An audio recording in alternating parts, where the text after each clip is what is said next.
On today's show, is Melo going to end up on the Lakers? Did Gobert deserve to be ejected? And are the Rockets a lost cause? the Raptors, the Suns, Hassan Whiteside, who will take home worst of the week. And Bam Bam brings it on both ends in this week's Top 10 Plays. It's Friday, December 7th. The starter starts now.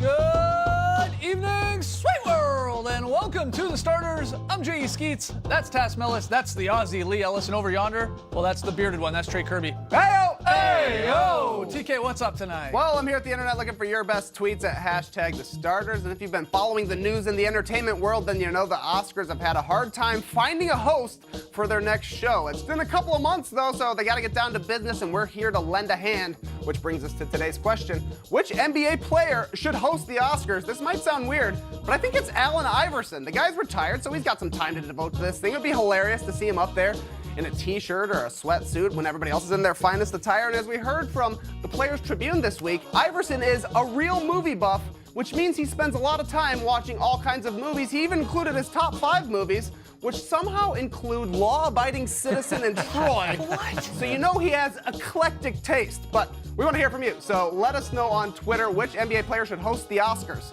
You could say Oscar Robertson, but we want to hear from you, so let us know. All right, get your tweets in. Fun show tonight. We're going to hand out the dishonor for worst of the week. We got the best top 10 in sports. We got Lee's very solid play. But we start tonight here on Friday with a little true or false. There's lots to talk about. TK's got the true or false questions, and we will debate the answer. Take it away, my man. The melodrama never stops because, according to the Athletics' Joe Varden, sources say that LeBron James would like to get Carmelo Anthony to L.A. to join the Lakers. However, Varden also says that LeBron hasn't formally requested Melo's acquisition with the front office. True or false? Melo's going to end up on the Lakers. What do you think? I think it's true. You think this will happen? Yes, because I think at this point of LeBron's life, he likes to do a couple things. He likes to do good by his friends and his family. Sure. And he likes to demonstrate that he's got power in this league. Works on both fronts. Just get this guy on our team. Why the heck not? You want to show that you control this league. Get 2/4 of the banana boat there with you in LA. We can work on Wade. I think that's doable. Chris Paul's a little tougher. Right. And then you'll have 3/4.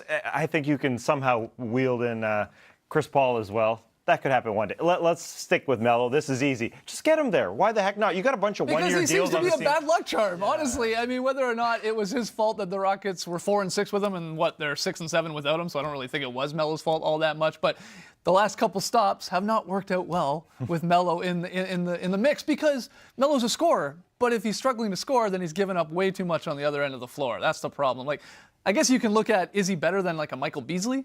That is, deep on the Lakers bench, very deep on the Lakers bench. And if that's the case, if you think Melo's better, and I do, I really do. But is he fine with that type of role that Beasley's getting, which is not any role, really, garbage time minutes? That's the question, is will he accept that role? Right. And, so far, he's shown a reluctance to do that. He did come off the bench in Houston there, but I think Melo still feels he can contribute more than just mop up minutes. But I honestly think that's the best situation for the Lakers that they can offer him right now. He can go to another team and probably find 20, 25 minutes and get some shots up. But if he really wants to go to a team that may turn into a contender, his role is going to be very limited because in that short time in Houston, again, it wasn't all his fault, as you said, but it certainly, he didn't do a whole lot of good for that team either. Defensive, he was just awful.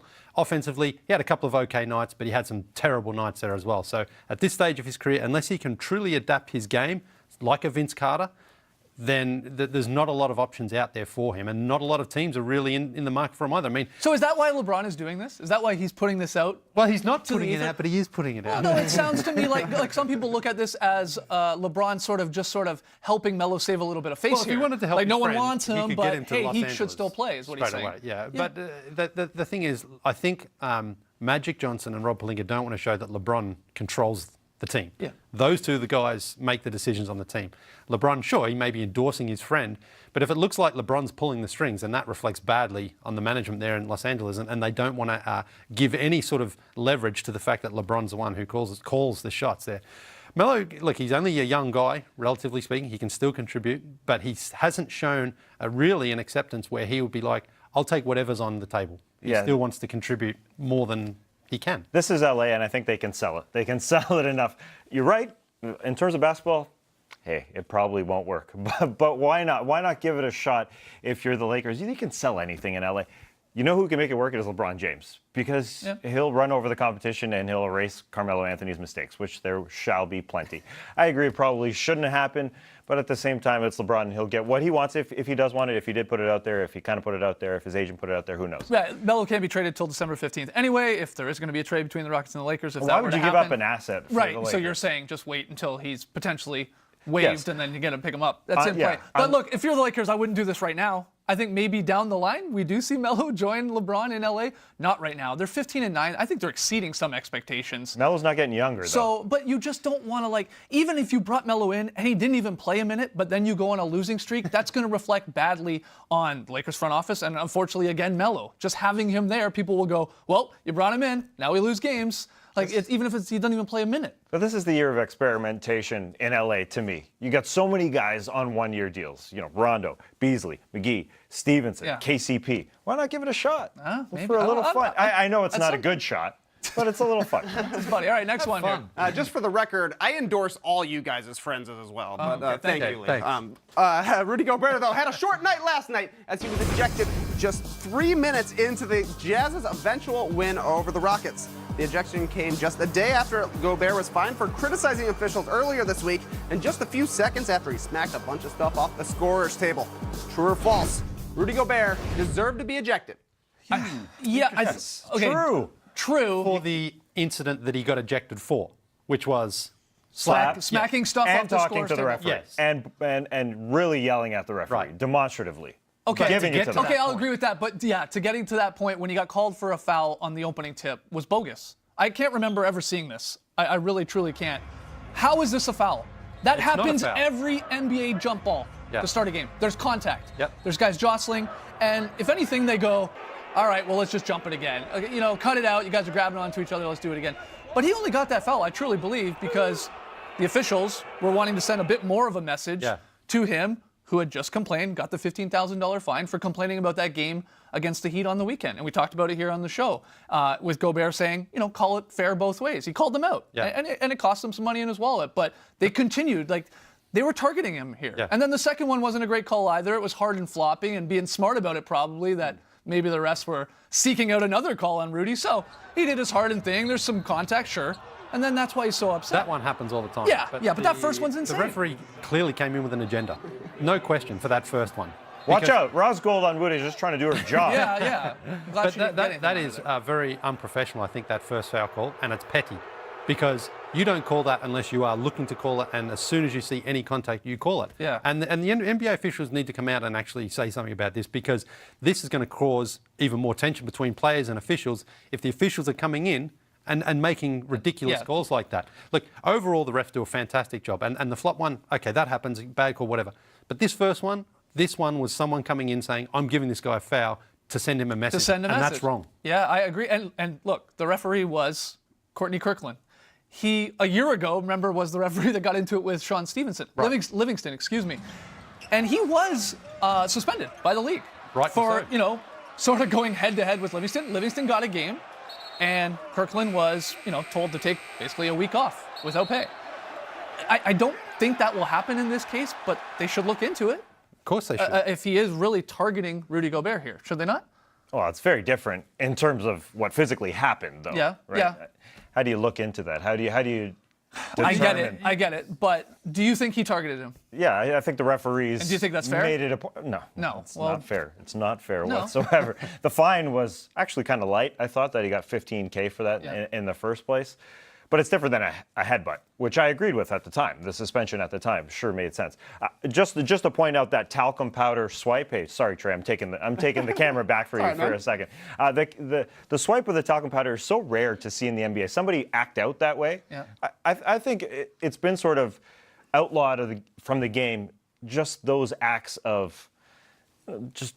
Aggression? Yes. Well, yeah, sure. Yes. If Or a the- guy or the throwing powder a monitor out to just those type of acts. Yeah, no. Look, It's the a good weirdest thing part in the is- NBA that we do not see that type of thing whatsoever. Yeah. It was so jarring to me to see that on an NBA floor. It just Especially does after he not just happen. gave like a casual low high five to Derek Favors as he was checking out. Then he squatted and boom and knocked it all off. You're right. You don't see it often, and it was strange. I'm glad you pointed out, though, it wasn't just the hitting of the stuff onto the court or to the side of the court there. It was he was saying some things to the officials, and he was rightfully mad. Yeah. You pair those together, and then it's not really a shock that he Again, got so the referee baits him, calls a bad foul on him, calls a second foul on him. The player has something to say, and then he gets ejected. That's the referee creating a bad situation. I agree. All right, Trey, final one. You can take my camera, but never smack my powder, please. Even without Rudy Gobert, the Jazz handled the Rockets pretty easily last night. They won by 27 while resting their starters for the entirety of the fourth quarter. The loss was Houston's 13th on the season. That's just 4 fewer than they had all last year. As Eric Gordon said, this sucks. True or false? The Rockets are a lost cause. Now, lost cause is a very strong term. No, they are not. They're 1.5 games back of the postseason, but they look like an entirely different team this year. It looks very bleak, and the biggest thing to me is how much they've slowed down. I know we talk about them slowing the thing down and playing isolation basketball, but last year they were middle of the pack in terms of their pace, 14th. Now they're 29th. They're dead last. They literally stop. The Grizzlies are the only team that's slower than them. They literally stop every single possession. So, I sound a little like Charles Barkley right now, but get the pace going. I think they're just not in a rhythm. They have nothing going offensively because they are on a dead stop every time they start their offense. Is a part of this possibly Chris Paul starting to show his age here a little bit? He has had a very, very bad year. And I thought maybe he had saved the Rockets season early. Remember that Nets game? Yeah. Where they apparently sort of had like a meeting together while the game was going on. And he had a big, big second half to get them that win, a much needed win at the time. And I thought maybe that will get him going. But not really. I mean, he's showing his age as a point guard that has a lot of miles on him. The stats support the eye test out there as well. Yeah. He just doesn't have that explosiveness right now. And he's a guy who's had a lot of leg and knee injuries throughout his career, and they may be starting to catch up with him a little bit. He can still kind of get to his spots, but he doesn't have that sort of decisiveness that he used to have where he could just go any time. Are they a lost cause, though? No, they'll be fine. There's still plenty of time. It's still early enough in the season to get things back on track. But they need some help, and they need to... I was going to say, does a trade have to happen here? Does someone have to come in here to shake things up? Come save them, Brandon Knight. Brandon Knight's coming back. I know, no. That's unlikely to happen. Okay. But, it would be nice. It'd be a nice NBA story. All right. When we come back, we're going to award the dishonor for worst of the week.